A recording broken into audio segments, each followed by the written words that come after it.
Okay, let's roll. We're ready to go.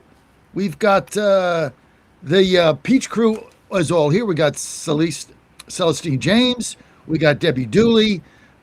Needs no introduction. Jackie Harling, Right. Holly Kessler, and let's go. And for the people that don't know, we all know Jackie. She is the chairwoman of the crap show going on. I can't even say that with a straight face. I texted somebody in the White House the other day. I'm like, "Do you have any idea what's going on in District 14?" And the guy got back to me and said, "I don't. How about you?" And then he put a clown face on it. So that's kind of where that stands. But Holly Kessler, Kessler Consulting, introduce yourself to our panel, who you are, why you're here. You starting with me? Yes. Okay. So I'm Holly Kessler. I'm here today with y'all to talk about Fulton County. I founded Kessler Consulting. I've been in the political arena for quite some time now. I do a lot of opposition research and really focus on elections. That's kind of been my bread and butter is elections. I love it. So we've got a lot going on here in Georgia. Thank you for having me. All right. Well, tell us. Let's go right to before we get to politics and some of the candidates got a new entrant in the governor's race. Let's get right to these ballots in Fulton County. The president's sending Tulsi Gabbard there. I was at the one of the press briefings yesterday. They asked Caroline Levitt about it. She had the best answer. She said, "Well, last time I checked, Tulsi Gabbard serves at the pleasure of the president, and he sent her there." End of story. Why do you think they have the ballots now? They finally got them. We were all concerned about they disappeared one day, so they have these allegedly fake ballots. What happens now, Holly? So hopefully we get some answers. I'm not at the headquarters of where the ballots are at, so I can't say exactly what is going on there in that regard. But what I can tell you is that there's a lot of questions and a lot of answers that need to be had. And this is 5 years of working on this stuff, and not just Fulton County. There were several other counties that had the same kind of instances, same kind of irregularities and problems and issues. And so hopefully Fulton County is going to be able to tell us the story. Let's get to Celestine James. Celestine. I'm sorry. We've been fighting this battle for 6 years. Sally Grubbs, who couldn't be with us today, chased the ballots around in her car. My wife Ann invested in a major radio station there for one reason, and that was what went down with these fake ballots. That's the only reason we're there. So that's why we got in the market. You see some of the meltdowns of the Fulton County Board of Supervisors. What is that about? Glorious. What is that about? I think that finally we're going to get to what truly happened during the 2020 elections.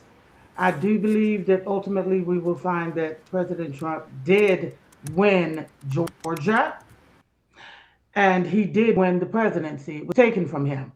And so I think that's why you're seeing a lot of the blowups from the Democratic side of the political aisle, because the truth will finally come to light, and it's about doggone time. I agree. Holly, a brief question that I am curious about. Fulton County has had almost 6 years to dispose of evidence. Do you think that they have destroyed or disposed of evidence that they have stolen, that they stole the 2020 election? And if they have destroyed evidence, is there a way to track that? So that's a great question. And that's kind of been like a $5 million question for a lot of people, because you don't know. You would think when you do that kind of fraudulent activity and act the way that they have in Fulton County, you would think that they would do everything possible to cover their tracks.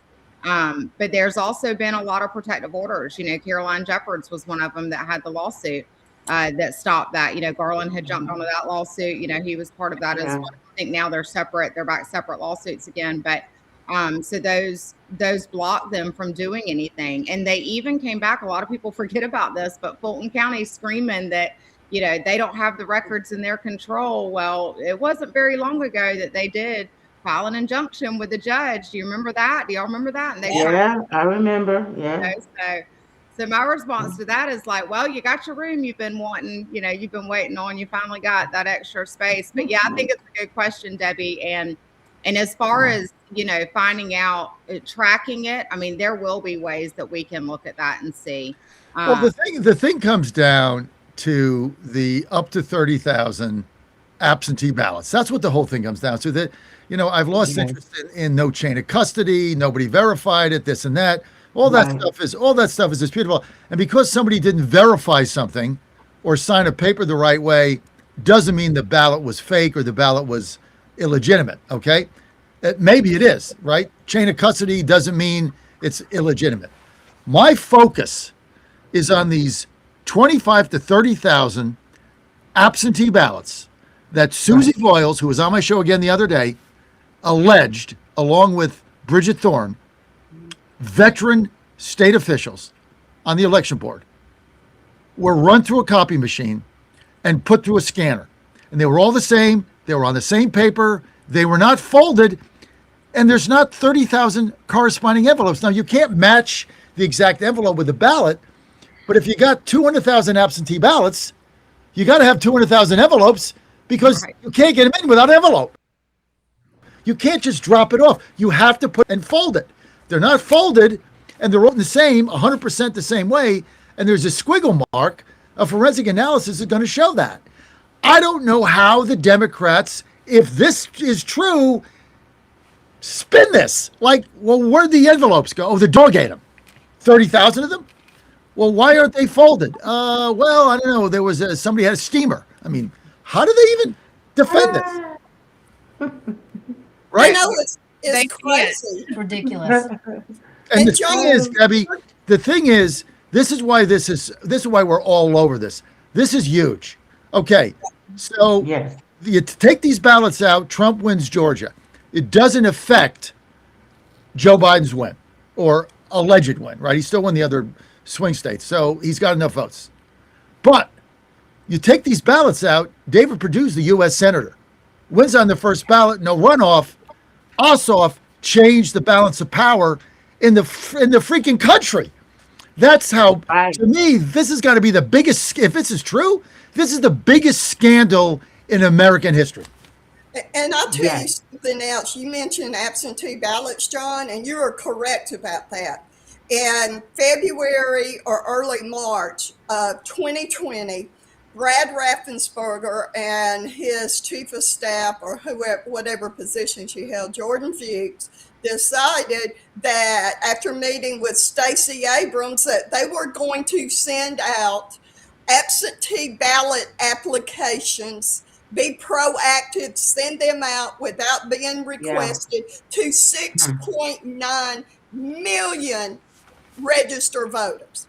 And I opposed it. I came out against it. I warned that the Democrats were going to steal the election in Georgia because he did this, because these ballot applications in Georgia, if you're over 65, when you vote the first time in an election cycle, you put a check mark and say, I want the rest of the ballots to be sent, instead of requesting, they're automatically sent to you. And that's what happened.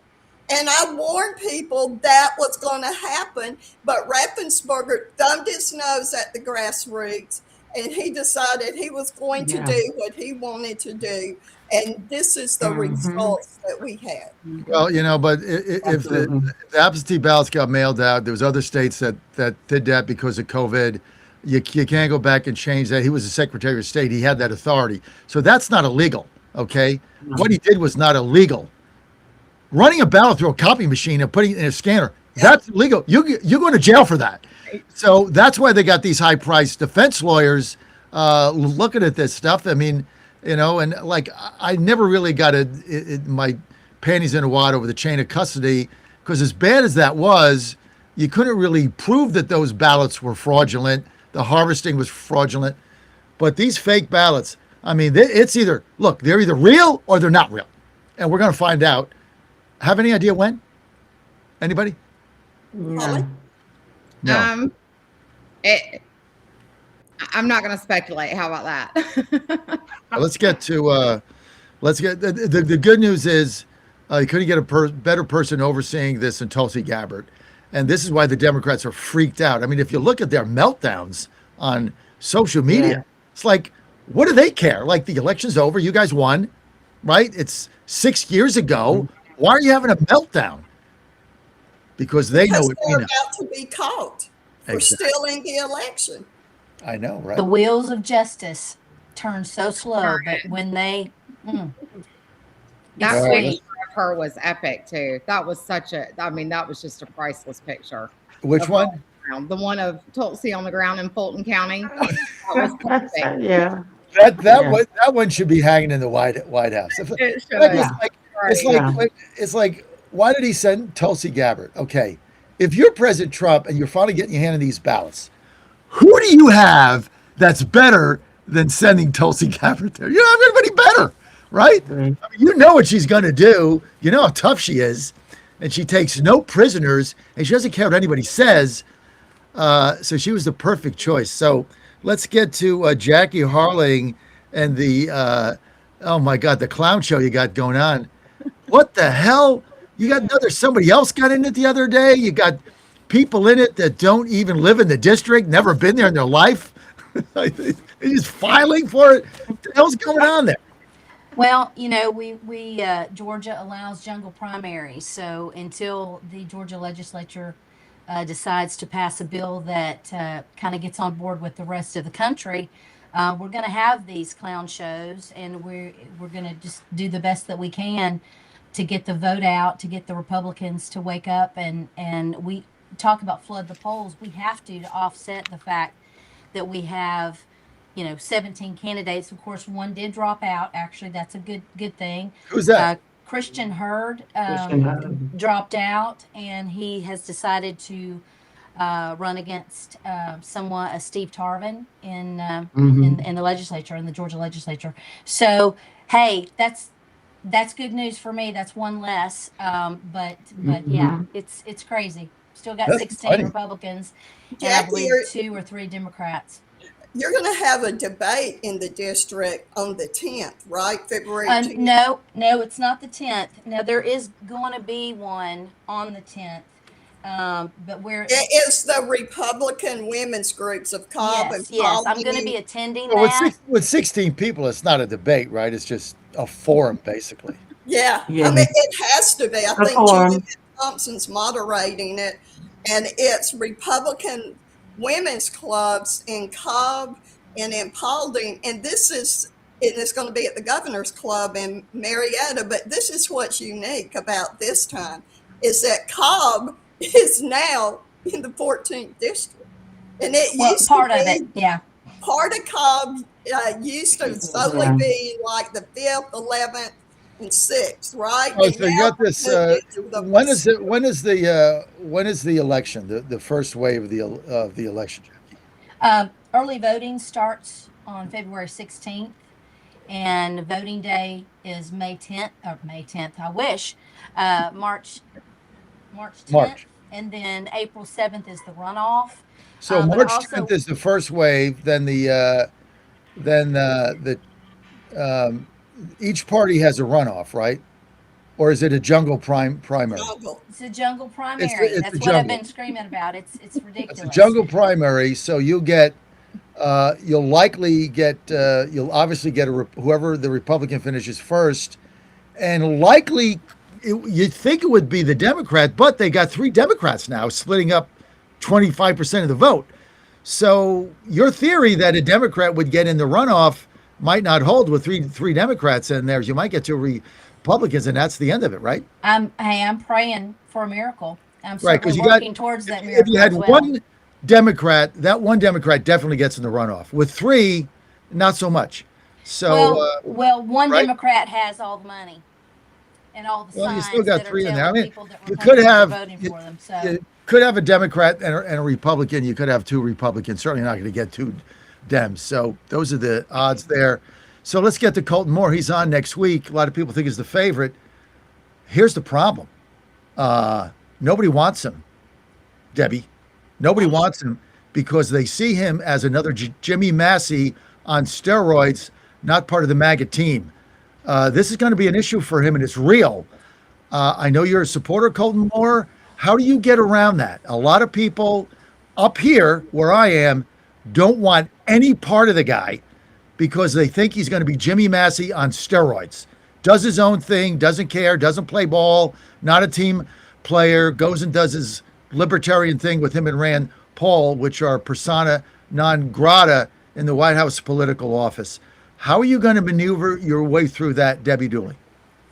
Maneuver the way through that is the voters of the 14th will be the ones to decide who is going to represent them. When Marjorie Taylor Greene first ran, nobody in the DC, in the Beltway thought she had a chance. I didn't even. No, we're not talking though about having a chance. Well, Debbie, I'm going to put you on this spot. You know I love you. We're not talking about having a chance. He's the favorite. Yeah. That's not the issue. The issue is if he wins and he's U.S. Congressperson, man, D14 Georgia, the fear is he will become another Jimmy Massey and not play ball with the White House and not be a trusted MAGA vote. That's what I'm hearing up here by everybody. And so I think Trump might weigh in that runoff, and it probably isn't going to be him. So when he gets on the show next week, I'm going to ask him this point blank.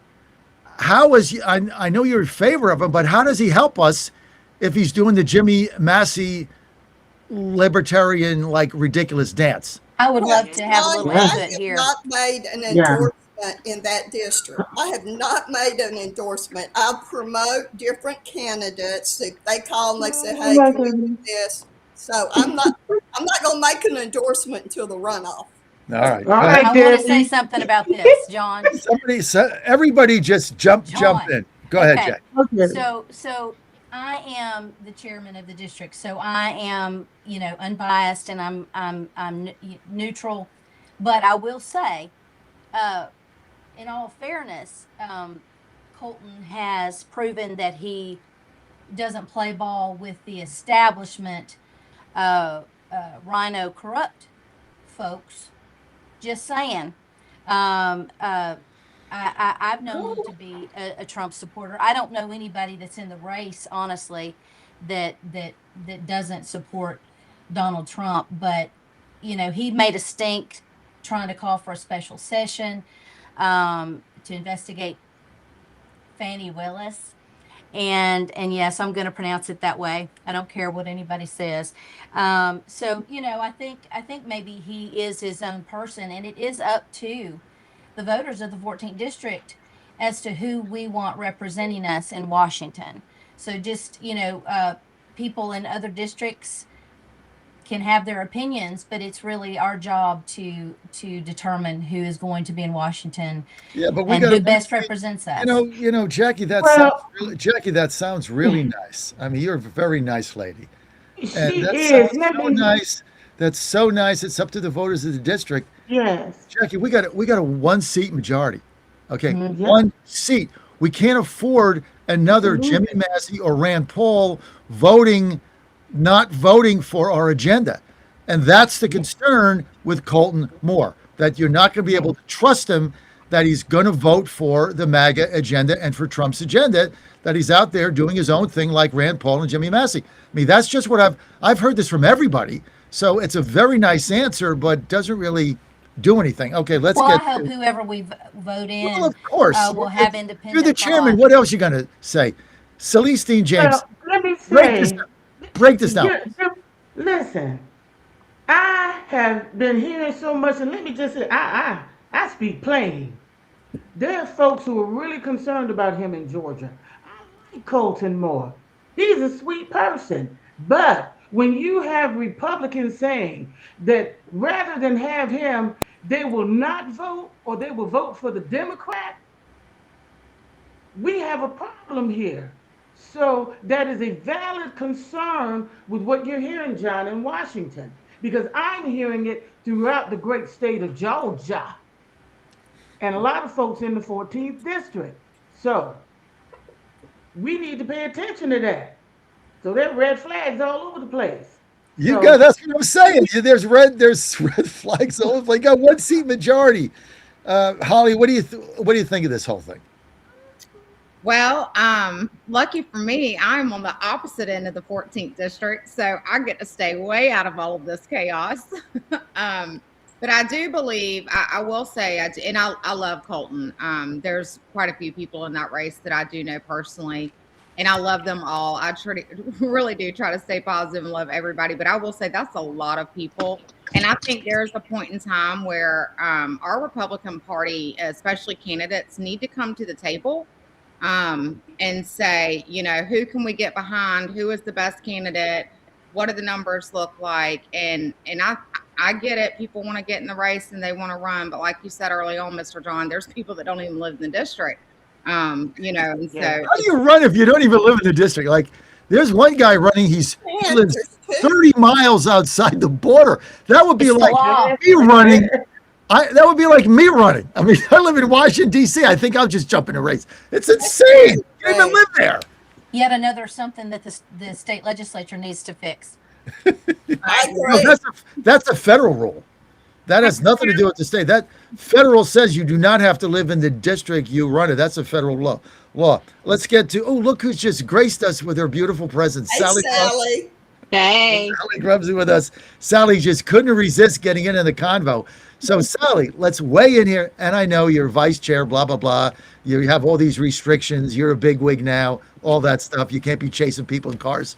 But a lot of anxiety here that Colton Moore ends up as the congressperson with a one-seat majority, and then the Trump administration can't count on his vote for things they need. Weigh in. John, I mean, a majority is a majority. I don't care who's sitting in the seat, I'll take it. We need to definitely be running the show with a majority. And I think that, Colton is a firebrand, that's for sure. But I think when push comes to shove, he is going to do what President Trump wants him to do. I mean, that's kind of my view. I'm late to the conversation, but I do believe that Colton will do what President Trump needs him to do. And as should anyone in that situation. Anyone who is sitting in that seat needs to get on the bandwagon with the Trump America First agenda and get it done. Well, Massey doesn't. Thomas Massey is a libertarian. He's not a Republican. Thomas Massey is a libertarian, and Thomas Massey has been there a while, remember? So he predates the Trump agenda. Yep. It's a good point. All right, it's a good point. Way to bring truth and clarity to the situation. I'm just nervous about him because I'd rather have somebody in there that I know that we can rely on. But I'm just telling you what the buzz is here. Like, I don't care what they're going to say publicly. I tell you privately, nobody wants him to win. That's nobody in power here in the Republican side wants to see Colton Moore win that seat. But That's going to be an issue. Is it about what they want, or is it about what the people of the 14th district No, want? it's about saving America. Sorry, I don't really care. It's about saving America. It's about getting a vote that we can rely on when we need a vote. Like, we just passed this thing the other day by one vote. I mean, we don't have any luxury for people to go out there and say they're going to beat to their own drum or do their own thing. You're either with MAGA or you're not. You're either with the White House or you're not. I have never known. You don't have the to go luxury against Donald Trump. of another libertarian. I'm going to do my own thing and vote against this because I don't like that spending bill, and it all goes down in flames. But you got to remember, John, Georgia is a different beast than Washington, D.C. And when there are things at stake for America, I think the stakes are very, very high. And I believe that, as people are younger and they go in the state house or the state senate, and they're going to try and establish themselves of a certain type and character, that's one thing. But when you go to D.C. and you're representing, I mean, yes, you represent your district, but you're also participating in what happens across the United States of America. The game changes. You're not in the same environment that you were in originally. So you trust them? I don't trust anybody. I'm going to tell you what right now. After what we've been through the last couple of weeks, I tell you, the one person I had this conversation this morning with someone, the one person I trust right now is Tulsi Gabbard. I think Tulsi is doing a fantastic job when it comes to the Fulton investigation. Love her, love what she does. I think she's phenomenal. So all my chips are with Tulsi Gabbard right now All and right, President Trump. good point. All right, let's get to Debbie. Debbie, Debbie, you've been uncharacteristically quiet for this segment. Oh, I haven't. I've been running my mouth, John. I I'm knew I'd only get you been going. quiet when I You sleep. sent me like 100 texts before we got on. I couldn't read them while I was on the air, but I will read them later. I promise. But Okay. what did this? So yesterday, right? I'm just throwing this out there, Debbie. I'm just gonna throw it out, right? Just don't kill the messenger, okay? So I'm in the Oval Office yesterday, and he's got selected representatives there because he's signing to open the government. This is President Trump. I was like, 6 feet from him, right behind Lindsey Graham there in the Oval Office. And who do you think is there with the selected representatives? Georgia 1 Congressman, Senate candidate Buddy Carter is there, right front and center. And he only called on like 3 or 4 people. Lindsey Graham didn't call on; he just jumped in. He only called on a handful of people, but he calls on Buddy Carter to talk about signing of this bill and what it means and all that good stuff. And look, I mean, optics were good. Buddy was good. He's there. He's right behind the president. He's running for Senate. I'm just saying, should we read anything into this?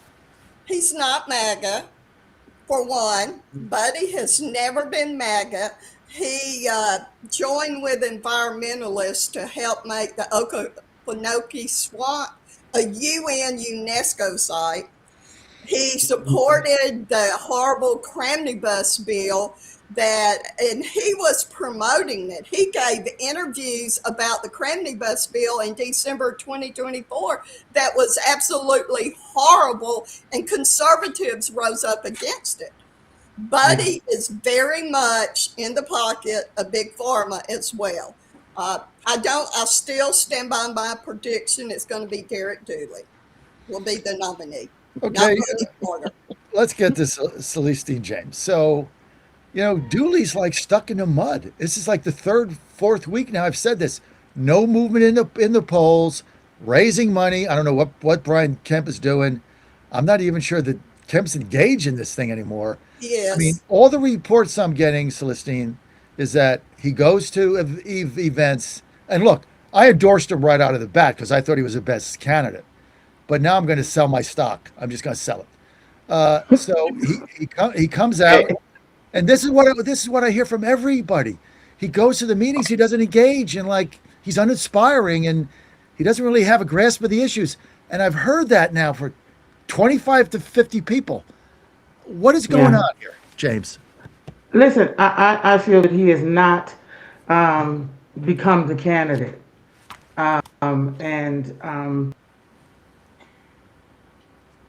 This is an interesting race, the Senate race. We have some people in it that I find interesting.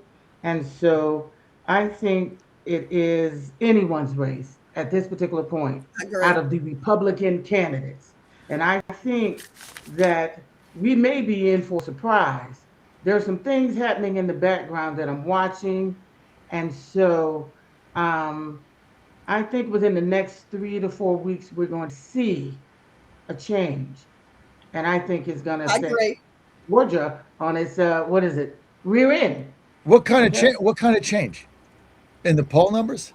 Yes. No, in the poll numbers, but I think information will come to light about several of the candidates that will, I think, cement people's thoughts as to who it is that they're going to vote for. Interesting. It is one to watch. So it's not over yet. What do you think about this, Holly? I mean, you're down there, Buddy Carter's down there. I thought Buddy did great yesterday. I mean, there was, when you go to these things, Holly, and you see with your own eyes the reaction, and Trump's reaction to Buddy Carter was very warm. because I'm like 5 feet. Okay, you see it. You can't hide this stuff. It was very warm, and he gave Buddy a chance to get the platform. I'm just saying, and then you're looking at Derek Dooley, and it's like, whatever. Didn't vote in 20 years. What could possibly come out? What do you see, Holly? So I can tell you from being down here, and I hate to kind of spit the truth out. His grandkids went to school with my kids, and so I know a lot of their family. But he is very warm feeling to be around. He's comes across as a great person, but he is in the pockets of big pharma. And just like Debbie was saying, and that is one of the largest concerns down here is the big pharma and the push for UNESCO. And he is all in it. Yeah. In more than 100% all in. And it has been a battle down here. And so that's, that's an issue. I agree though. He comes across warm, super nice guy, I mean, all the things, right? Checks all the boxes, but when you really start to look at some of the things that are very concerning and concerning to voters in America, big pharma's up there at the top. We want to make America healthy again. Maha. Maha, and you can be nice and warm and be not be a good person. I know some Democrats. I met Democrats that are nice and warm.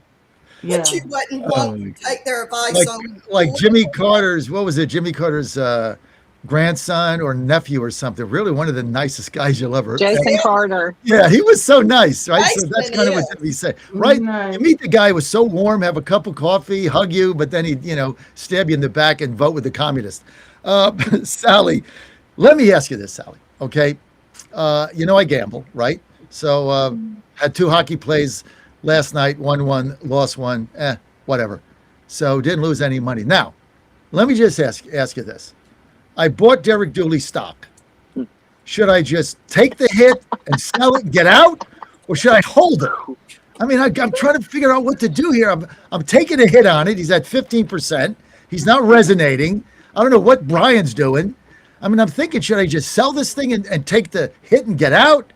Or should I hold it? What do you think? John, as I have to be very careful, I will say I can only tell you what I see is boots on the ground and see and hear. And now we have things complicated with this new candidate for governor in Georgia with Rick Jackson. And so I would say any eggs you want to put in that basket are now being moved into another basket. Yeah. And so, I think that you have Burt Jones, who's endorsed by President Trump, who has always been the front runner and that kind of thing. But then you have this new twist with Rick Jackson coming in. It seems like I kind of see Dooley as like maybe he's tossing in the waves. He's just kind of being tossed along, and I don't know. It looks like he's being washed out to sea, just from what I see. That's not my wish. That's not my hope. That's just my observation. So should I buy, sell, or hold? Buy low, sell high. Where you at, John? I bought high, and now I'm just trying to get out. Save yourself. Save yourself. Hey, Save myself. I think I'm right. I got to make a decision here fast, but I'm certainly not going to buy any additional stock, although the prices dropped dramatically.